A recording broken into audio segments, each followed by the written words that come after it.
Alright guys, so katapos na natin mag-meeting.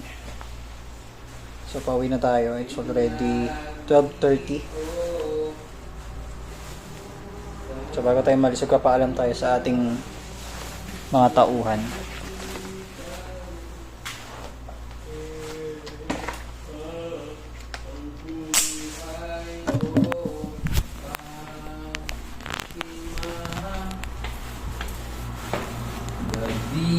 Alis na ako. Ingat ka sa gym mo ha. Nakikilantin ka na naman ha. Dapat kilantin mo yung meeting. Ha? Yung meeting. Okay, so uwi na tayo. Makakapal mo mukha.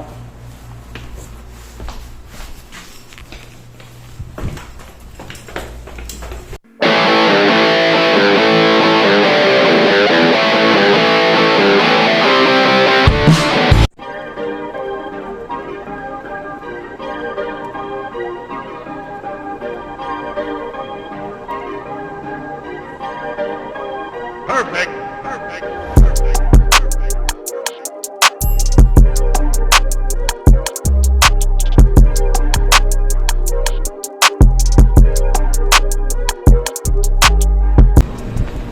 Toothbrush tayo.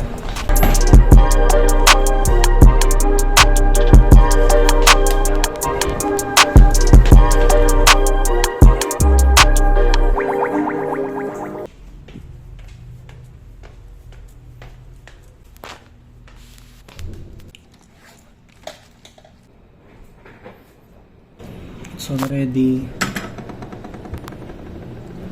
5:37. Para makapag-gym na tayo, paggabihin na natin.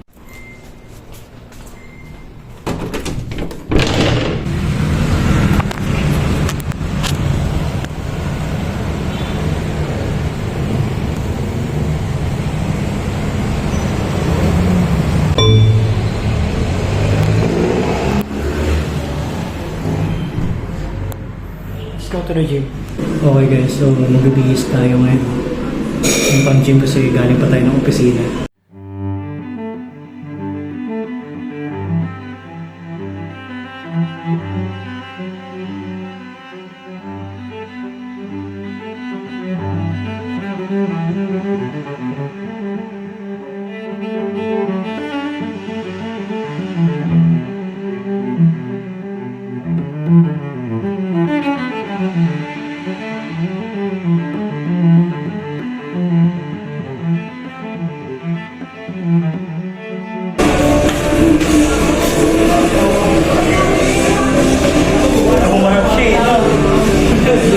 Pakita talaga sa kanila eh.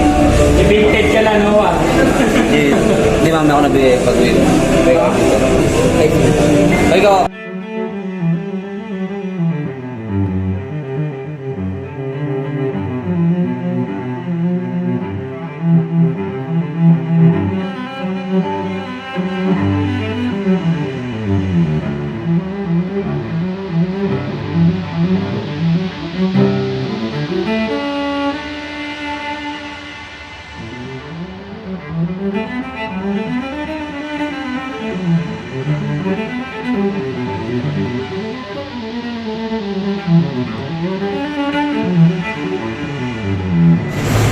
Alright guys, so tapos na tayo.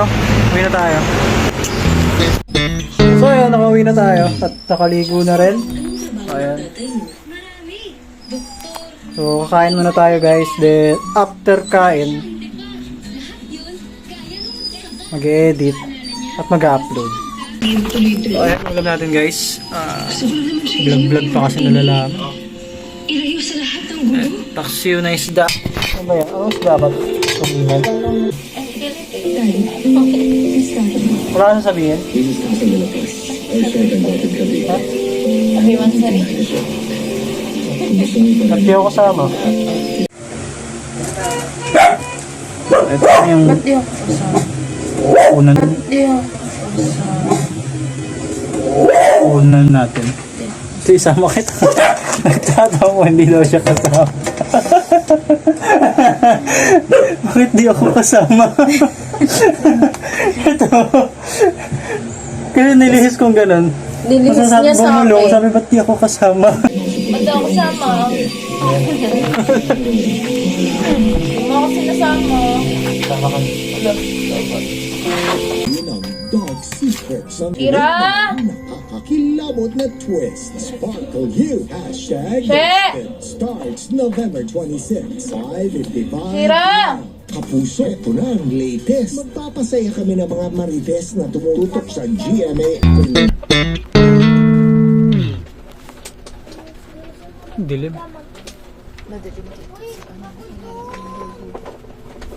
At sa akin mali na. Sana all. Gano'n, matitikiman ko. Sa mga LED kaya? Nalinaw na. Kaso itim ko talaga. Okay guys, so it's November 14 at mansari namin ngayon. I don't celebrate this kind of event, no? Siguro recently lang. Ilang years na ba ako nag-celebrate ng mansari kasama ko? Ako nagpapasimuno. Sa pangalawa na ata. So yun, hindi kasi talaga ako mahilig mga gano'n. Mag-celebrate ng mga ganyan-ganyan, no? Siguro dahil na sa environment na nakasanayan ko. Kaya parang wala sa akin yun. Pero ayun, since kailangan natin mag-appreciate ng love, no? So today's happy mansari daw. Daw. Bakit may daw? The happy mansari. Happy mansari, baby. So syempre, bala ko sana dito na tapusin yung vlog eh. Pero bago natin tapusin, may mga ilang question lang naman, no? May ganun. May question and answer portion. Bago natin tapusin, siguro mga 3 tanong, no? About sa ano natin. Mga konting storya lang, no? So, first question. First impression mo nung una mo ako makita, as in wala. Yung walang ano, yung una lang, yung first time ano lang. First time lang makita. Unang makita. Ang tagal na nun eh. Ilang years na nakalipas. Hindi naman kasi ako namamansin din dati eh. Ba't nandito ka? Ewan ko, di ba kuya-kuya pa nga tawag ko sa'yo dati? Wala lang, parang kuya lang, barkada ganun. Yan guys, child abuse. Ang munti ka naman child abuse. Yun lang. Ako kasi first impression ko sa'yo, kagaya nga nung nasulat ko sa kanta, na-promote yung kanta.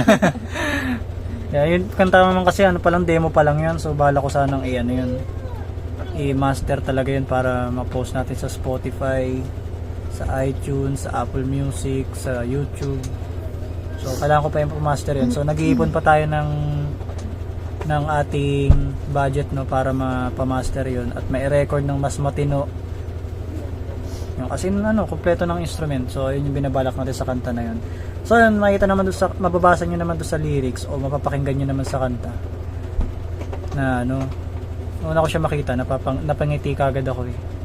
So napangiti lang talaga ako. Ewan ko kung lagi lang talaga akong umingiti o napangiti talaga. Hoy, hindi ka nga umingiti ng sungit-sungit mo nun.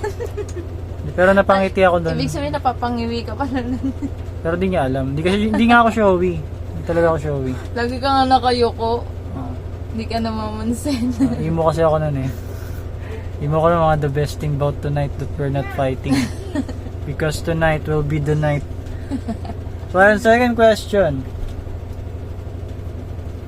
Since kasi matagal na kasi kami nagkasama, siguro ilang years na ba tayo? 11? 11 years na kami guys na nagsasama, no? Stay strong. Hanggang sa naabot ng 20 pesos mo. So ayun, nakasilip kasi. Next question. Ano yung mga naranasan mo nung mga first year pa lang natin? Ano mga naramdaman mo sa feeling ko nung mga first year pa lang natin? First year, okay ka pa eh. First year, yung first year natin. naging magnobya at nobya. First, may mga topak-topak ano nun yun eh, yung naano ko na may topak ka. Ang hirap mo kausap, ang hirap mo intindihin. Kasi nga may topak ka, moody ka masyado.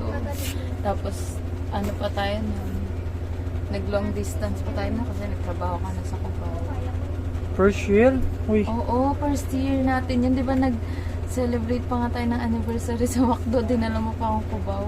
first year ba yun? First year yun, first year anniversary. Buntis na ako kay Gia. Ha? Isang taon pa lang tayo, nabuntis na agad kita? Ano, saktong 1 year natin, ilang months na, mga 3 months? 3 Ayun. months na ata. Nung nabuntis mo ako, ata, yun, February. March, ganon. Bago tayo mag 1 year. Pero matagal ka naman kasi nanligaw nun sa akin. Gano'ng katagal? Mga 5 days. Hindi rin nabot din ata ng months. Months ba? Hindi ko na rin matandaan eh. Piling ko kasi ikaw yung nanligaw. Tagal na, no? Piling ko kasi ikaw nanligaw eh. Ano? Hindi nga kita pinapansin nun. Ikaw lang, naging ano ka lang nun kasi. May mga time kasi na namamansin ka nun pala, biro ka. May time na hindi. Oh. Hindi ka nga maintindihan. Pag hindi kasi ako nagbibigay, sabihin hindi ako nag-toothbrush. Ganon. Pag nagpapatawa, tapos nakangiti. Parang nagkakilala lang tayo kasi di ba naging tropa ko naging kaibigan namin sila Giselle. Yung kuya nila, tropa mo. Kaya yun din tayo nagkakabiro-biroan lang. Biro-biroan. Pero ang una di naman tayo nagpapansinan, di ba? Tama naman Start lang sa biro-biro. tama naman yung sinabi niya na mga basta ng mga early stage o early namin time na naging magkasintahan kami. Talagang struggle din ako nun. May mga hinanakit na ako sa buhay na. Pero anyway, so ayun lang, tama naman yun. Pangatlo, kamusta naman kung i-compare mo yung relasyon natin nung una tayong maging tayo compare sa ngayon, ano mas pipiliin mo? Yung noon o yung ngayon? Siyempre yung ngayon. Bakit? Kasi sobrang layo mo na sa noon. Kasi nga dati sobrang pag may topak ako, alam mo naman pag babae lagi may topak. Mas may topak ka pa sa akin. Kaya ang ending, di tayo nagkakaintindihan kasi nagsasalpukan tayo lagi. Walang nagbibigayan. So di ko alam kung nagbabari ba yung parehas panganay, no? Kasi sabi kasi nila, pag parehas panganay, parehas bunso, yan daw madalas nag-aaway. Madalas daw talaga nag-aaway. Pero siguro Nag-matured ka na kasi ngayon. adjustment lang rin siguro. So hindi naman for the longest time na ganun yung mararamdaman sa isa't isa. Kaya kasi sabi na stay strong, ibig sabihin, mas lalo na doon sa mga kasal. Kasi kasama yan doon sa seremonya na pag kinasal kayo, kahit anong suliranin pa yan, till death do us part nga kamatayan lang makakapagpahiwalay sa inyo. So maghihiwalay lang kayo pag namatay ng isa sa inyo. So yun na yun. Ibig sabihin, kahit magutom kayo dyan, o sumagana kayo, kahit anong karanasan dapat nandyan pa rin kayo. Kasi kayo lang naman talaga magtutulungan sa isa't isa. So ayun, nag-mature na lang rin siguro kasi ganun din, pag panganay rin kasi mabilis kasi mag-mature yung mga panganay. Normally yan yung mga breadwinner talaga, mga panganay. So pares kasi kami panganay. Kaya pares siga. Ngayon, siga ka pa. Ewan ko.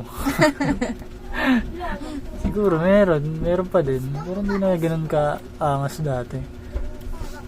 Sabagay, asawa kasi nakakilala sa akin. Kung i-compare talaga sa dati. Tsaka napaka self-centered kong tao. Gusto ko ako lagi napapansin. Kaya ako nagbablog Papansin ako. So, ayan siguro. May question ka pa ba? Bonus question. Wala. Hindi mo naman kasi ako in-inform. Di sana nakapag-isip ako. Siyempre para hindi scripted. Alam mo naman di ako nag-i-scripted Hindi ako ready. Wala Wala akong maisip. On the spot nga lang rin yung tanong ko eh. Shock pa ako eh. Nagulat ako, may question and answer. Akalain mo yung naalala ko, yung mga hindi ko na naalala. Biglang naalala ko. Saan tayo pag Tagal na nun. pag tinanong ko yung pinakamasamang nagawa mo sa pinakamasamang ayan, nagawa ko alam sa ko yan. Hindi ko maintindihan eh. Hindi ko makakalimutan. Hindi ko maintindihan. Biro mo pag mga happy moments hindi na maalala, pero pag kasalanan tandang-tanda mo pa. Ewan ko. 11 years na yan. Babae Eh. yan. 11 years na tapos natatandaan niya pa. Oo, ewan ko. Bakit naalala? Ano ko sa inyo? Siyempre, mahirap talaga kalimutan yun pag masasakit na part. Ikaw ba nakakalimutan mo masasakit na part? Kahit kakabataan mo pa, di mo makakalimutan yun kahit ilang years na nakalipas. Siyempre, ganun din. So anyway, siguro dito na natin tatapusin tong vlog no kasi i-edit ko pa to tapos matutulog na ako. So yun. So hanggang dito na lang mga kadugo. Hanggang sa muli. Adios. I wake up every minute with the fever dreams. I push my mind to a limit where it needs to be. I work blind, got vision I don't need to see. I'm picking mind over matter, I believe in me.